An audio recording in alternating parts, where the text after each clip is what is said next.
I first made my millions of dollars. The first time I ever became a millionaire was with Webcam Studio. Oh, really? I didn't know that. Yeah, this is how I first ever made money. I mean, I was a kickboxing world champion, but kickboxing's not boxing, right? Yeah. So I'd make like $100,000 a fight. You fight 2 or 3 times a year. You pay 20% to your manager. You pay taxes, but you're not rich. So you get like 30 to 40% of the money. Yeah. And I didn't consider myself rich, like 30, 40 grand chunks, twice a year, maybe 3 times a year, living in London.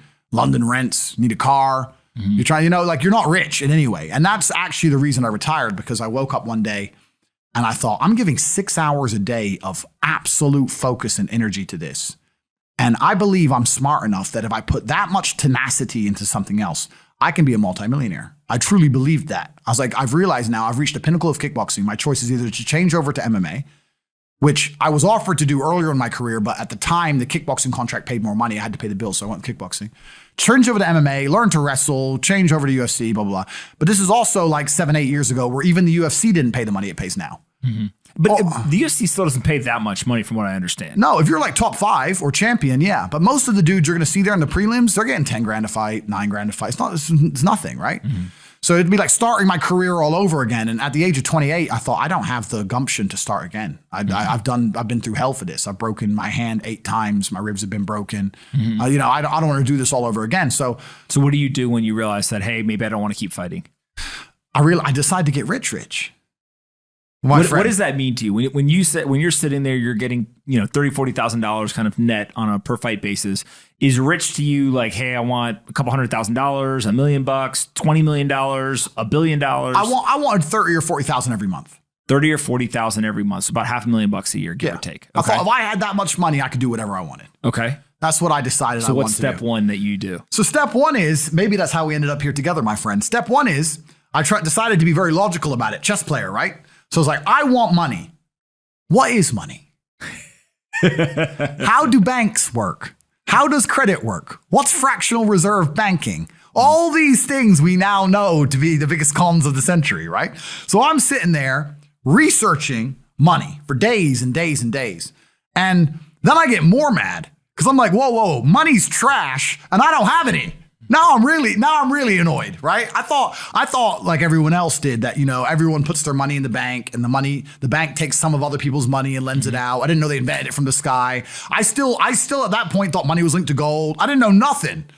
So I'm learning all this stuff and I'm getting really angry. I'm like, now this is really annoying me. So anyway, I had a piece of paper there and I'm in my research phase and it start writing down some dude on YouTube. I don't know who he was, some dork. He was a pro gold guy. This is before, maybe Bitcoin was probably around then, but like early. He was a pro gold guy saying buy gold, buy gold, buy gold. And he was saying the difference between an asset, a liability, et cetera, et cetera. So I started trying to write down what I had. I was like, I have an apartment, I have a BMW. I'm in good shape, but I already use that for fighting. What can I do? I can play chess. I'm just writing down the things I have and what I'm good at. And then I kind of realized, I was like, I've got like 8 girlfriends.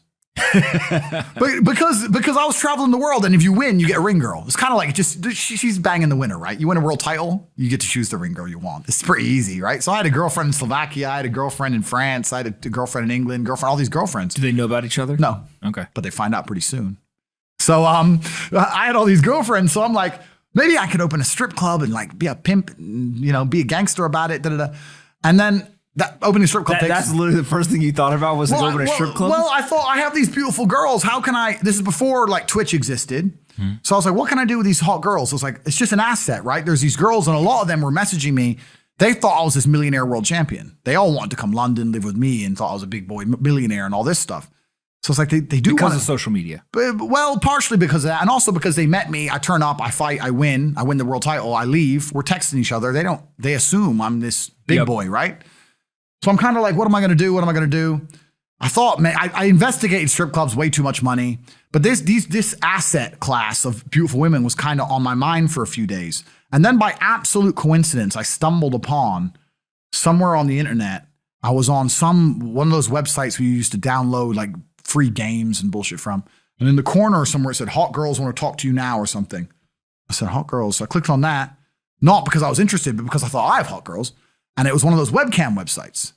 And I was like, so these girls sit here and talk to dudes for money. So I'm going to get my girls to and they're naked. They're just talking. How does it work? It's 50-50. I mean, it depends on the girl, depends what she wants to do. But the majority of the job is not based around being naked. The majority of the job is based around being entertaining and being easy to talk to. And the guys who are talking to you need to find you, that you need to remember their name, remember their dog's name. You have to be smart. You can't just be a girl and be a bimbo and be naked and make money. You have to be really smart, charming, interesting, happy all the time, positive. Mm-hmm. And I thought, I'm going to try this. So I messaged all 5 of my girlfriends, told them I had a job for them, explained to them what I was going to do. I was going to launch this company. 4 of them agreed. All 4 flew in, sat around the same table. They're all like, who's she, who's she, who's she? I'm like, well, you're all my girlfriends. 2 more left. And then 2 stayed. And that was the beginning of my little attempt at a webcam empire. And I put the girls there. And my role in it all was I did all the tech side of stuff, which is the first thing, of course. And then also, and I get called a pimp a lot. But and the reason I use the term is because I don't see it as a negative term. I see it as positively inspirational and motivating person. I'd motivate the girls. I'd make sure they did their job properly. If they had a bad day online, I'd come up with a good excuse for them. Oh, it's been a football game. It's been really busy. Don't worry. You're so beautiful. Don't be upset. You did better than her. You did the best today. I keep everything organized, put the schedules together, all that kind of stuff. And is it hard? It's hard because women have to want to work for you. Okay. Women have to want to obey you. That's what's hard. And you don't do that. This is one of the biggest misconceptions. I really want to clear this up. People in the movies and stuff, pimps are like aggressive, mean men. Complete opposite. Pimps are more like James Bond. James Bond's a pimp. He sleeps with a girl to get information. He doesn't care about her. He is absolutely and utterly a pimp. He doesn't hit her. He makes her love him. She does what he wants. He uses sex as a weapon to reward her, and then he disappears. That James Bond is absolutely and utterly a pimp. So I say pimp because everyone calls me a pimp online, tries to go, haha, you're a pimp, they're going to get offended. It's like, no, beautiful women wanted to work for me, and they wanted to work for me because I displayed supreme competence. And they knew if they worked for me, they'd make a lot of money. So whenever I was out, I'd meet a waitress and say, well, you're working 10 hours a day for pennies. You can work 10 hours a day for me, make 10 grand a month, 20 grand a month.